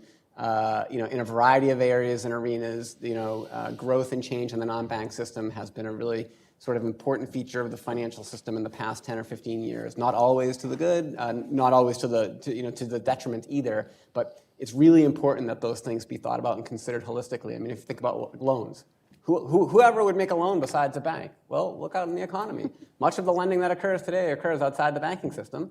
And the issue that we constantly face is ensuring that the regulatory environment that is faced by people basically creating credit is such that there's safety, there's soundness, there's financial stability, and there's equality across different actors, whether they be bank or non-bank, in the issuance of credit in the economy. Bert, you want to jump in? Well, I think an interesting question that you've raised, Paul, and that is, should a so-called narrow bank be chartered that would issue just stablecoins and would be isolated from, if it's owned by a bank holding company, be isolated from, kind of a standard issue a commercial bank. But the question I would raise is, what is it about stablecoins that would require their issuance only by a special purpose bank? I don't know. I don't think there's any reason at all. In other words, to me, it comes down to the question, commercial banks, the regular old FDIC insured bank, should be able to issue stablecoins, should have the necessary regs in place to do it, and it should just be a liability of the bank with no special claim on the bank's assets. It's just another form of a deposit. And then see how that plays out in competing against non-bank issuers of stablecoins, and let the best coin win. So, do you want to add something, Karen? No, I think I was just going to say, I think at the end of the day, you need all of these different assets out there because they're all going to do different functions in a lot of ways. And when we come to interoperability and the exchange of certain stablecoins will be used for certain activities and others will be used for other activities. And so when we think about banks, how their tokens may be used, it may look far, far different than how a USDC might be utilized. And so I think when we think about those activities, and that's why I think the regulation needs to be flexible, and I would caution against being too prescriptive in legislation, because I do think that this is going to evolve, and our regulatory system, while not great always, it certainly has the more flexibility than legislation. And so I think that we need to make sure that those requirements and the uses and the assets that we look not only at the issuers, so we've talked a lot about banks and non-banks, but even more so, what are the characteristics and what do those characteristics present? What risks do those characteristics present?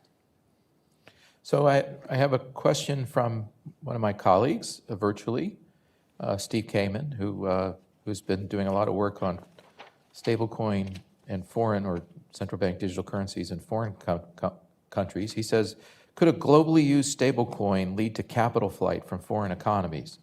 Is that a concern, and how could that be addressed by U.S. regulation? So I wouldn't worry about it. Would or would not? I would not, no. Would not. I mean, Okay. look, money can move across borders all different ways. Yeah. And I don't see why stablecoins should be singled out for any special treatment in that regard. So I want to lean in the direction of Bert, but I'm not sure I want to lean as far as in Bert's direction. So I would agree that the financial system allows for the pretty rapid and free flow of resources around the globe, and in general, economists think that that's a good thing and not a bad thing. There are cases where there are sudden stops and this type of run type behavior, but typically it's the case that water finds a crack in the economy. So I wouldn't necessarily think of stablecoins as necessarily ushering in some new dimension for capital resources to flee an economy that don't already exist in most cases. And I think one other related point that we have that we've sort of talked around a little bit, which I think is relevant. That bears some discussion. When people talk about stablecoins, one of the things that they talk about is the promise of a new ability to seamlessly move financial resources around the economy at the speed of light, and you can make payments so much faster. And all that sounds great. When then you move to the question, okay, how will you ensure that all of those light speed transformations of capital around the globe comply with AML rules and KYC rules?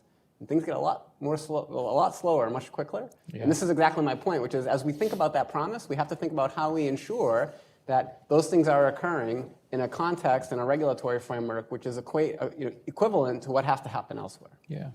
And I would just flip that a bit and say that whether or not you're concerned about capital fleeing a foreign country, rather it's in some instances it's actually providing pouring into. It's actually giving another and sometimes a more stable. Go back to stablecoins, but actually a more stable type of asset than you may have in some very volatile. So I think that's a great point. Like dollarization in Latin American countries. I mean, at heart, I'm a free market economist, and I think that allowing for the free flow of resources based on market signals is usually and generally the way to go, especially when you're talking about around, sovereign nations and countries. Yeah. So you brought up an interesting issue, and so far, AML, but another issue is privacy. I mean, Bert brought up AML has to apply anti-money laundering rules, anti-terrorism finance rules, and but none of us really talked about privacy. Kara, you are a lobbyist expert on privacy from reading your bio. I don't know where to come down on this. So there's always a trade-off between AML, money laundering rules, know your customer rules, and privacy. And there are many in the crypto world who are totally privacy obsessed. They just that's the whole thing with them. There's others. So where's the common ground here? What is the Trust Act? I have not said anything about the privacy provisions because, quite frankly, when I read them, I was very confused what they did, what they said. So, and Bert and I have had a discussion about this offline. I really couldn't tell what the Trust Act. It seems to say there's some that payment stablecoins don't have to comply with some things, but it's not really specific. So I didn't. Maybe you could shed some light on that. Yeah, so I think when we talk about privacy, it creates, we've had this tension. I mean, I've been working on privacy policy for 2 decades, right? It's the tension between what you as an individual have the right to, although that's always a charged term, the right to privacy, but what you have the right to believe that is yours, right? So that privacy, along with the tension of what does the government need to know? So the surveillance versus the individual rights. And that has been a tension for 20 years. There has not been a privacy bill passed beyond healthcare data. So HIPAA was updated in 2009. We've seen GLB updated in small ways. We've seen some of the Privacy Act updated, but no major comprehensive on privacy because it's really hard. That tension between what does law enforcement appropriately need and what should individuals have the right to. And so one of the things that we think at Coinbase is we KYC all of our customers for our Coinbase accounts. And it's a really important provision because it makes our platform safe and secure and transparent and reliable. When we think about self-custodial wallets, it's a really important innovation that we need to make sure that we enable because it's just the way you would hold. I mean, my purse is sitting over there, right? If I want to have cash in that purse, I should be able to have cash in that purse. And it shouldn't be, I shouldn't need to tell anybody that I have $10 sitting in there. But it's crypto and you have the private codes. Right, exactly. Well, let's be honest, I never carry cash. But in the event that I wanted to carry $10 in my purse, I could. And nobody would need to know that. And so, I think we just need to make sure that we enable that. There are really interesting innovations happening around digital IDs, the ability to tokenize what you want shared and when, and it validates who you may be, and it doesn't necessarily tell you that I'm Kara Calvert, but it tells you that I am a verified user of this, or I have verified credentials. And so there are really interesting technologies happening there. We've seen it on the travel rule, for example, and that's institution to institution, but thinking about how you can validate users without sharing the privacy information. In a peer-to-peer situation, or if I want my self-custodial wallet to transfer to your self-custodial wallet, I just need to know that it's going to the right place and that this person is the person who he says he is to me, because we're buying a cup of coffee, right? So those are the types of things on the privacy. It's a continuous tension, and it's a really hard answer. But these new developments, I've read reference to them, but that's a whole nother area. I guess it would be interesting to learn more about. Banking may be doing similar things. I don't know. I think all the points that Kara made are extremely important. I think it's a really, really important issue. Also in the context of thinking about a CBDC, that's a really important issue. It's directly addressed in their white paper. And the thing that I think about as somebody who thinks about bank regulation and works with large banks is that there is some societal trade-off to be made with respect to how much privacy you can get, how much anonymity you can get, and how much protection can the rest of the world have to ensure that nefarious things aren't going on with respect to these assets, whether it be a CBDC or something else. So there's a sort of a trade-off frontier, and we have to decide where we want to be on that trade-off frontier. And again, I think that one of the concerns that I personally have, and I think one of the things we need to think about is that, the official sector could well, in some sense, through legislation or through some other means, articulate where they want to be on that trade-off frontier at a very high level. And then, thou shalt implement. And to quote a maybe too often used phrase, God is in the details. And the people who will be put on the front lines of complying with those requirements and making sure that they stay on the right side of the line all the time, even in situations where there's some murkiness because of the high-level articulation of the requirements, will be the private sector. And that can be really costly. It can be really important with respect to, the confidence of consumers and users. And I think that's a whole new area where there's just a lot going on, and that really needs to be considered and built out, in the future. Well, I think the problem on privacy is that anytime you have electronic transactions involved, this would be electronic, there is going to be some kind of data trail and a potential for some kind of breach of privacy. We even see this, for instance, in some of the Bitcoin transactions that are used in paying,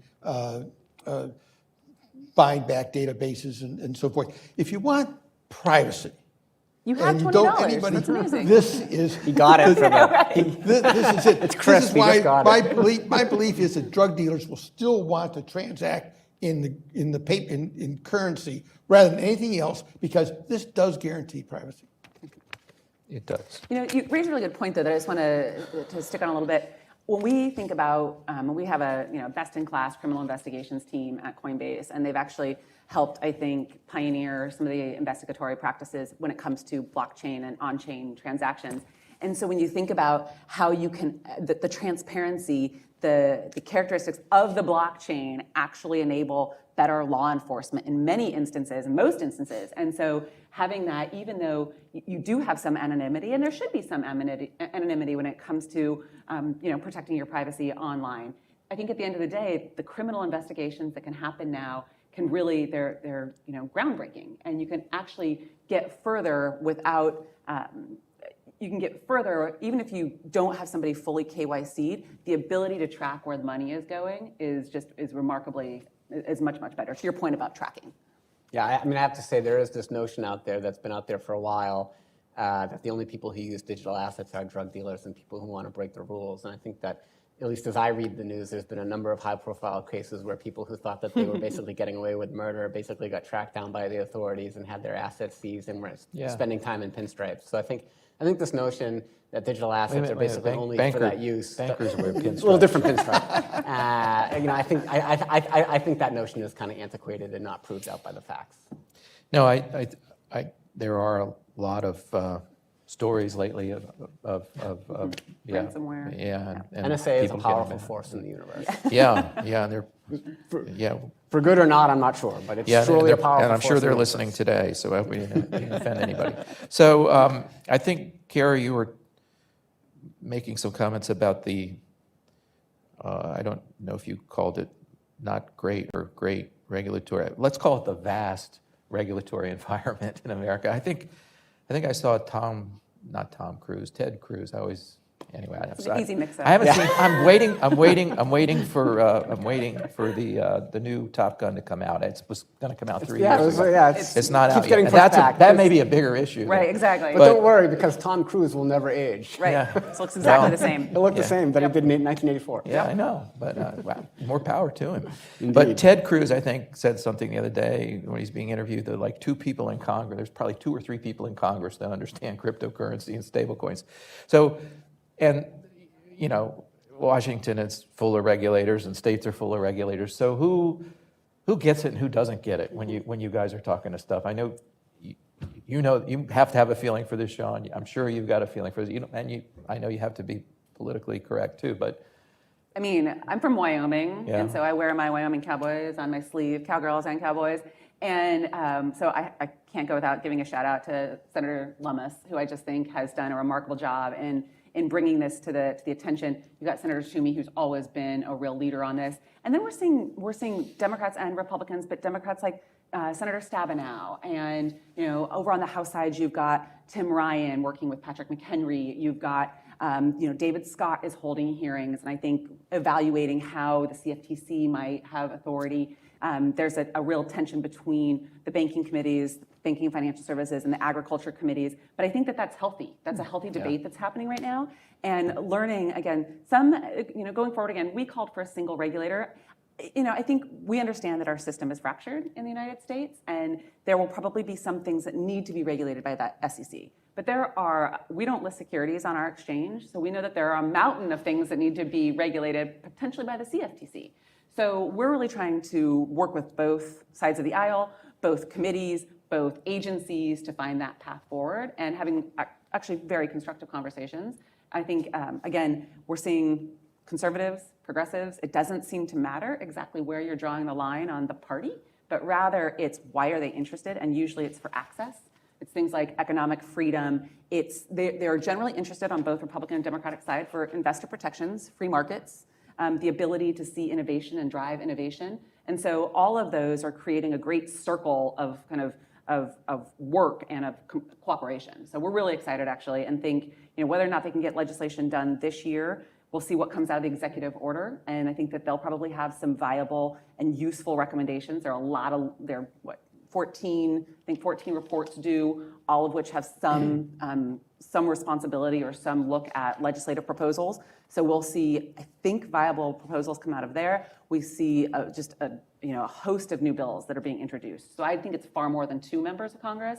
I think we're up into the 20s and 30s who know enough to be dangerous, but that's a good thing. We know that they are interested, they understand the benefits and the challenges and the risks, so it's exciting. So I mean, I think Kara is the real expert here. This is a lot less sort of part of my day-to-day sort of day job, if you will. But I would say that and something that we talked about already, I find the conversation that's going on right now to be an extremely healthy one. If you think about this particular financial innovation, and if you think about the official sector conversation that's going on, between the public and the official sector, whether it be the PWG report, whether it be these legislative proposals, I think that's really healthy. It's ongoing. And if you think about other financial innovations in the past, at least for me, immediately, there's not an immediate, sort of comparator that I can say, oh yeah, well that happened, and then we had all these legislative proposals, and we had official sector reports. So I think the amount of time and attention that's being paid to this right now by folks in the official sector is really healthy. I generally believe in the marketplace of ideas, and I think over time that's going to work its way out in a way that's hopefully satisfactory to everybody. And I think by the same token, it is a new market. 10 years ago, nobody was writing papers, nobody was doing research, nobody was really thinking about this market, and there's some undiversifiable sort of risk component that we can't get away from, which is it's a new market, and we have to, we sort of have to tread carefully, and we have to be deliberate, and we would like to all have the answers by tomorrow, but that's just not possible in a world in which there is intrinsic uncertainty. And so, but I really think that the official sector has really stepped up to the cause on this one. Well, I think that the more we chew on this, I think we start to see where do we have similarities with existing instruments and existing policies. And it takes time to work through this. But again, I come back to what is a stable coin? And to me, again, the closest analogy is a money market mutual fund because of the overarching importance of not breaking the buck. And I hope over time, as we keep working on this, that aspect of stablecoins becomes and draws more attention as to its importance from a financial stability standpoint. And then I think it becomes more obvious as to, number one, how it ought to be regulated, and number two, who ought to regulate it.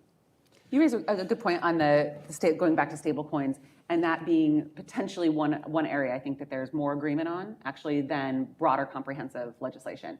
There are a lot of people who I think are skating to the puck on stablecoins, and maybe it's because it's easier to understand. You understand that it's one-to-one. It feels a little bit like foreign exchange. You mentioned foreign exchange in your speech. And I think that some of those things, it's easier for regulators and policymakers to get their head around. And so that is one area where I do think that we will see quicker action, more momentum moving, I think, throughout the end of this year and certainly into 2023. Do you guys have any questions for your fellow panelists here? Give you a chance, and then we'll move to the audience. Yeah. So you guys have been very patient and a kind audience listening. Do you have any questions you want to ask the panelists? We've answered all your questions. Yeah. My question is about... Hi, my name is Hiraki Baba, and my question is about what is your position about CBDCs? It's clear that Bert is against it, but for other panelists, whether you're for or against the CBDCs and why? Thank you. I'm a strong opponent of central bank digital currencies for this reason. The issuance of a CBDC comes out of the question of that's a liability of the Federal Reserve. What are the assets going to be? Well, what the assets are going to be is now assets that sit on bank balance sheets. In other words, what CBDCs would do is lead to a growth in the Fed balance sheet on the liability side. Therefore, assets are going to be private sector assets, and that raises the possibility that the Fed would be even more involved in credit allocation within the U.S. economy. And it would substantially reduce the size of commercial bank balance sheets, and therefore the role that banks play in the allocation of credit within the U.S. economy. And I think that would be a bad outcome, which is why that to me is reason enough not to have central bank digital currencies. So, my view very briefly is that I think, this is going to sound like a cop-out, but I think we don't really know whether or not a central bank digital currency is a good idea yet. There are some purported benefits, and there are some risks and costs, and we're in the early stages of trying to evaluate and identify that. That's happening all over the world, and I think there's a lot of value to continue asking those questions and thinking seriously. There are Bert mentioned a few of these. There are some clear risks to the banking sector from a central bank digital currency in terms of draining away funding for the banking sector, especially during periods of volatility. One thing when you look at this and you start thinking about this, one thing that you just have to think about from a financial stability perspective is the possibility of some sort of kind of bank run type behavior during periods of financial instability, and how would you deal with that? So one thing that we looked at recently is you can look at holdings of currency in the economy. And after Lehman Brothers, the holdings of currency in the economy increased by about 10% over a month or two. And that's related to what was going on in the financial system and the great amount of instability that was out there in the financial system.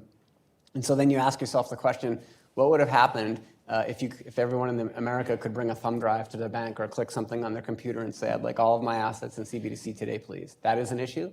That in the Fed white paper has put some thought into how you would deal with that versus in terms of accumulation limits and some other things. But there are definitely some risks that have to be considered. And I guess the other thing with CBDC that one has to think about is when you think about a central bank digital currency, when you think about something like that, it's kind of like a public good. And so you do have to ask the question, what problem is being solved by the public good? Yep.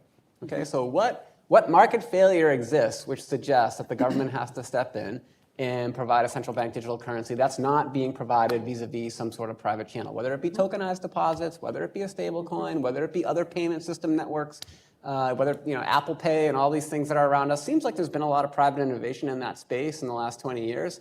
And so I think there is a fundamental responsibility for the public sector to answer the question, what is the market failure that presents itself that is not being sufficiently addressed by the private sector? I would echo those comments, and I think it's important as we've seen the innovation take shape that where we sit is very much that privately issued stablecoins need to exist regardless of what happens with the CBDC. It will take the Fed years, I think, to determine whether or not it's necessary, and then to structure it, right? So structure it, to put in the proper limitations, the proper requirements, and then to build it, right? These are not simple things to do. And so we've seen it with Fed now, right? There are a lot of complicating factors with these types of payment systems. So how do they deal with that kind of competing pressure in the sense that a lot of the stablecoins are already being built, and is it necessary, alongside what they're seeing from foreign countries, where we actually do see other foreign countries looking at CBDCs, and how can they implement them, and how might they use them, again, to move value across borders, to create different types of access and availability. And so that pressure will exist on the US to understand what a CBDC might look like, and if it's valuable here, and if we need to have one in order to interoperate with the rest of the globe. But again, I think those questions are all outstanding, and we're not there yet. But there is a lot of good work being done over at the Federal Reserve to evaluate this. There are a lot of studies that, again, go back to the executive order, they required to look at it and the impact on monetary policy and the impact on how it would affect the banking sector, and so as well as privately issued private issuers. So there are a lot of good conversations happening, and hopefully it just doesn't. Just to amplify that point, it's rare in human history that we that we innovate and we do better by stopping to ask fundamental questions, and we just come up with a blanket answer. No, it's not a good idea. I think that's not the place we want to be. I think we want to continue to think, continue to research, continue to ask the questions. Central bank digital currencies, electronic money. It's electronic money. Bank deposits are electronic money. The only thing different between central bank digital currency and bank deposit money is bank deposit money is guaranteed only up to $250,000 with deposit insurance. You could keep the same system you have now with people investing, putting their deposits in the banks, and create a system if you would have the same effect by having 100% deposit insurance. If everything in the bank deposit accounts was insured, you'd have the equivalent of central bank digital currency. You wouldn't have a separate clearing and payment system that the Fed would have to set up. You'd use the existing payment system, and if that improved, and it is improving a lot, the speed of it's improving a lot, 100% deposit insurance would get you exactly to the same place as a central bank digital currency. But I wouldn't do that under the same terms of deposit insurance. You could have the $250,000 deposit insurance account now. Banks pay a premium for that. You could have customers opting into more deposit insurance and have to pay for it. So if they wanted fully insured deposits, they just pay a different fee, and it would be exactly equivalent, and you wouldn't have duplicative payment systems, and the banking payment system is speeding up over time. There's a lot of initiatives, and the Fed's involved in some of them, and you get to the same place. So that's my opinion. But Paul, you make a very good point, which is I'm a longtime advocate of just ensuring all deposit balances and not having this $250,000 limit. One of the things that's an interesting irony that's developed in recent years, and very few people are aware of this, is that in most bank failures, by a nose count, and even more so from a dollar standpoint, every dollar of deposit is protected. Unless you're in a very small bank. It's relatively unusual for an uninsured depositor in a failed bank to actually lose any money. Right.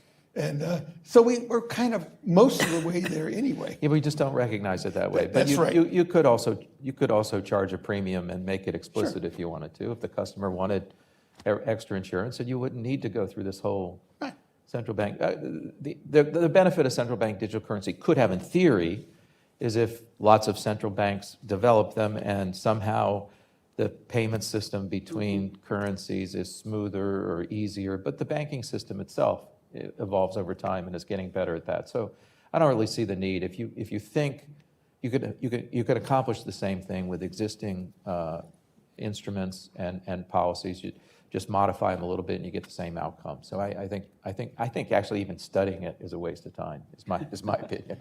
Amen. Those regulators could be talking about other more important regulations. Any other questions from the audience? Over here, and then there. We have 5 minutes, so go ahead. All right. Cool. My name's Colin Post. I wanted to ask about the unique role of the USD. I mean, a lot of people involved in the crypto industry like talking about the risk that excessive regulation will scare innovation outside of the US. But I mean, USD remains the asset backing the overwhelming majority of stablecoins, and even, you know, the algorithmic stablecoins also are trying to imitate USD more often than not. So, I mean, what does this mean? Are those concerns from the industry overwrought? And then also, what does that mean about the unique role of US regulators? I think right now that we're in this opportunity zone, and the regulators have the ability right now, and to say that they may be fleeing and we may see innovation going off seas, it's already happening. So it's not like this is some mythical idea that it could, that the lack of certainty here in the United States actually is having a tangible effect already. And so I think right now the regulators, certainly CBDC and the Fed will move more slowly, I think, on that, and probably should. But I think the CFTC and the SEC and the OCC or the alphabet soup of regulators have an opportunity now to get it right. And I think that that's what the Biden administration recognized with their executive order, that the time is now, and they actually have an entire section in there on competition, U.S. competition, and staying ahead of the curve, because it is U.S., a big part of this, right? It is denominated in U.S. dollars. And that's because we have the rule of law. There are all sorts of reasons why we know that it's the best place to do business, and it's why Coinbase is headquartered here and will always be headquartered here. It's the ability, right, to innovate and do it in the United States. But if the lack of clarity continues, there are enough other jurisdictions where you could go and you can introduce new tokens, you can introduce new assets, you can sell them. Right now, if you had introduced an asset and you don't have clarity, it's really scary, right? You may have to geofence the entire United States. That's really hard. So that's already happening, and I think they need to move now or we'll miss an opportunity. So again, this is kind of a tough one. I'm a general believer in American exceptionalism. I think we have really great institutions. I think we have a great economy. I think there's lots of fundamental reasons why the US dollar is the world's reserve currency. At the same point, the previous point expressed, can't be overlooked either, which is there is competition across jurisdictions. In general, I think competition is a healthy thing, and we should be learning from what's going on in other jurisdictions, and that should spur some degree of maybe not urgency, but just a desire to want to continue to keep pushing forward on this issue, broadly speaking. So we can get to one last question there. Thank you. I arrived late, so if you've already addressed this issue, then I'll find out from somebody else. Thanks anyway. But you touched on this, and it's a subset of something you've already talked about, and that is the possibility of stablecoins evolving as a reserve currency. And the issue is there's obviously a group of countries that, for political reasons, having been on the receiving end of U.S. sanctions, are quite interested in creating alternatives to the dollar as a reserve currency. It is conceivable you could see some point in the future where the stable coin is an alternative to a central bank digital currency, and it's sort of a way to avoid that. Specifically, let's say if a group of oil exporting countries said they accept a stable coin, and only a stable coin, for each stable coin equals 1 barrel of something or other. Is there any prospect that stablecoin, for some political reason, stablecoins for some or a particular stablecoin could be created for political reasons that would wind up serving as a reserve currency? Thanks. I'll take that quick. I think that if stablecoins if they're completely unregulated and sort of out of reach of the U.S., then they may be able to avoid sanctions in some degree. But I mean, if they're operating in the U.S. and they're going to be regulated in some way, if the president or the Congress puts on sanctions, I would assume they would be subject to sanctions just the same as a bank or they could sanction securities. So I don't think that gets you anywhere at all in terms of that. I mean, maybe some fringe usage outside that isn't captured, but I don't think that. I think what the sanctions brings up is, do some other countries issue their own central bank digital currency or something, and everybody flocks to that as their reserve currency, and it's not in US dollars, and it's typically not approved or traded here. I think that would be more the worry. And I don't know. I mean, I think Secretary Yellen says it's not an issue in public. I don't know. I mean, I think it is one of the issues that has driven the executive order, and they're gonna talk about that. But yeah, I think it is a concern. People don't want to admit it's a concern, but I think it probably is a concern in government. Now, I unfortunately have to call time on this. It's noon. I want to thank my panelists. I thought this was a great discussion and for your great prepared remarks. I really had a good time and learned a lot, and I hope you guys enjoyed it too. So thank you very much. Thank you. Thank you. Thank you. Thank you.